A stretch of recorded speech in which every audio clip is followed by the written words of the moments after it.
Weird science is the revolution. This is a gang war tie-in. It says. It is. Yeah, I mean, it is Spider-Woman #2, and it's written by Steve Fox with art by Corella Borelli, Arif Priano on colors, and VC's Joe Sabino on letters. I don't even have to read any sort of setup in this. But again, you're going to get thrown into this book. And you ended up saying in the first review that we had, you're not real familiar with Spider-Woman. But, you know, we're in here. We're already in this second issue. But really, you don't have to know much. I told you one of the things was whenever you end up having Jessica show up, you're going to have Hydra. No matter if Hydra's a thing anymore, no matter if they're around, they will show up, and they do. You also have that play with Diamondback. But when you get into this issue, you have a lot of Spider-Woman standing around. You have a lot of standing around, doing nothing, and searching for things to then finally, by the end, get to them to then see you have to go to the next issue. This is a weird-paced issue. It doesn't really have much to do with gang war except for Diamondback looking out his new penthouse apartment that he stole from a guy who threw out a window. And he's like, I like the view. I want to watch what's going on with the gang war. Oh my, the gang war is doing so great for me. And then you just throw things in there so that we remember from the first issue, hey, Green Mamba. Like, oh, there's Green Mamba. Green Mamba doesn't do much in here. You also mentioned the idea that diamond formula that you have given the inner demons so that they, you know, so that they could take a punch. I mean, in this, the one guy's just getting choked out. Like, the 3 inner demons we see, 2 of them are in big trouble. The other guy's got the guy in a sleeper hold. He's like Hulk Hogan. But they're watching out, and the Diamondback's like, hey, Narelle, how are things going out there? They're going pretty good. Well, in the meantime, you end up having Jessica have this drug that Diamondback was, you know, manufacturing, was doing stuff with. Again, not really well set up. But you end up having this is the connection to get where we have to get, where she goes to Nightshade, who's now actually just Tilda. She ends up discussing the idea, and it's something that was in the Marvel Voices Pride issue. I did not read, but she has passed on the Nightshade moniker to her niece Logan there, who is a sad sack and likes to bitch and moan. And then they're like, oh my God, we figured out what this chemical formula might be, but we take a bunch of pages just to like, oh, why would you come to me? Oh, well, you know, Misty Knight said to come to you. Oh, okay, well, maybe we'll look into this. Well, let's see. And then just ends up saying, okay, I found this, and it's part of this corporate. You don't really get, like, some of these things take 3 pages, could take a half, right? I mean, all you're doing is saying you have to get to this Typhon. It's not typhoon, it's typhoon. Yeah, I want to say typhoon. Typhon group. Too. Yeah, you got to get to this Typhon group. I think that they're the ones who have this. So what that means to Jessica's, I got to see if Diamondback's stealing stuff from this Typhon group or if they're all in cahoots. That's it. And she goes and she's going to mention, oh man, I was in S.H.I.E.L.D., so I have this crazy universal ID card. Pretty convenient. She swipes it to get in. She's disguised. And you get this weird play in here where I don't know why it had to be pushed. The idea, well, you know, a blonde white woman can end up mingling for so long, but then they might find out and ask who's that new hire. So I better run into the bathroom and pretty much stay in the ceiling for hours. That's what happens. And I'm like, okay. Like, again, though, that takes 3 pages. Why do you need 3 pages for her to swipe a card and then hide in the bathroom and go in the ceiling? With this, all the, you know, narration and all of this stuff going on really doesn't give you any sort of story. It's just the idea of, hey, I can sneak into places and I can disguise myself and I can change my look on the fly. And now I'm in the ceiling. And I love when she goes up, because I thought she was just going to go up in the ceiling and come right down, but it says hours later. Like, I'm surprised she just doesn't sit on the toilet with her legs up.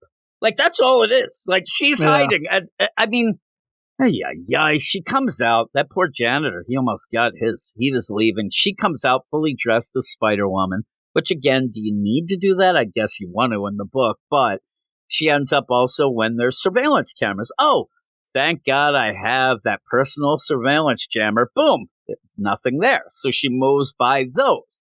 In the meantime, we see that Diamondback is in cahoots. He's there and he's meeting up with Hydra, including, Madam Hydra shows up, Viper, and says, hey, what up, bitches? What's going on? Hey, we got to get these drugs out there. You really get nothing from them either, because we kind of pull away then to watch Jessica just infiltrate up to where they are. That's it. That's the whole thing. But you go from here because she ends up in the elevator shaft, and then she's in a vent, right? I mean, what's going on in this? Yeah, so she goes into the elevator shaft, and she's like, I can't search 60 floors, but you know what?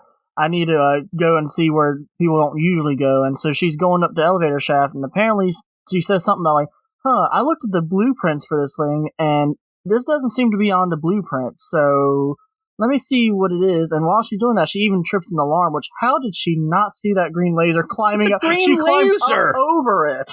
Like, this isn't just like she's walking. Like, no, she is looking up, climbing. There's a laser, and she just climbs right through it. She's climbing up just a wall. And there's just this random laser that she had to, the idea that her foot hits it is bizarre because her hand, her head, she would have already body, hit it. Yeah. She was looking right at it. Because then she's like, I think I'll get out of this vent here. I'm going to try. Oh, no, Hydra agents. That's all it is. Yeah. All it's there for is so that she has to fight Hydra, these Hydra guys who say, Diane. And she's like, hey, I'm going to beat the crap out of you. And then we just get page after page of just nonsense fights. Again, just set up because she hit a random, crazy, laser. And so while that's going on, you end up having Diamondback, Viper, and the rest of the guys from Typhon's like, oh no, we're getting out of here. And they do. They get out. And you end up where then Jessica sees them. They all jump into this. I love it's just them. Jump into a helicopter.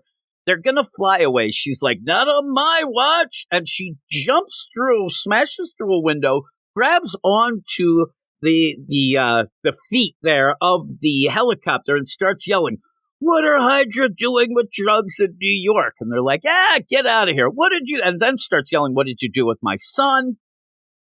And they're like, hey, you're never going to see your baby boy again. And then kick her. And now she's falling 1,000,000 feet down. And I don't know what happened. I know what happened. Nothing. Yeah. She ended up, legitimately, we could have just come on here and said, listen, this is what happened. Spider-Woman ends up breaking into this rando drug manufacturing group that's connected to Diamondback, and Madam Hydra fights a couple of people, sits in the ceiling, trips a laser, and then ends up falling off a helicopter. There's not much going on. Hardly anything gang war. Hardly anything of anything. So with that, it's very disappointing. The art's pretty good, though. Yeah. But there's just nothing to this book. And Steve Fox has no story to tell and is taking a long time doing it. Like, he's really taking his time doing nothing at all. But what would you give this? I think I'm just going to give this a plain 5, just because, it's not, you don't really get anything, but it's not sucky either, and I did not have to stop and be like, wait, when did this get added? So that's a plus. Yeah, I'm giving it a 3. It's bad. I like the art, but nothing happens. This is an issue. If somebody said, oh, I don't have time to read this one, what do I have to know? Jessica at the end fell off a helicopter. That's it. She did nothing else. Group. She never got anywhere with it. She hid in the ceiling, worked her way up, and then fought some Hydra agents, and then fell off a helicopter. And you didn't get any further in any sort of way. Nothing at all. 3 out of 10. Nonsense. Hey, all you weirdos, if you like comic book shows, podcasts, videos, please check the description of this video, where you can see links to all of our podcast shows, websites, all of that. And if you want to help us out for everything that we do, you can click on that Patreon link in the upper left-hand corner and check out our Patreon, where you can go right now and get a 7-day free trial to see all the stuff that we do, shows that are Marvel, DC, indie, manga, and even more. So check all that out, and I'll talk to you all later. Weird science is the revolution.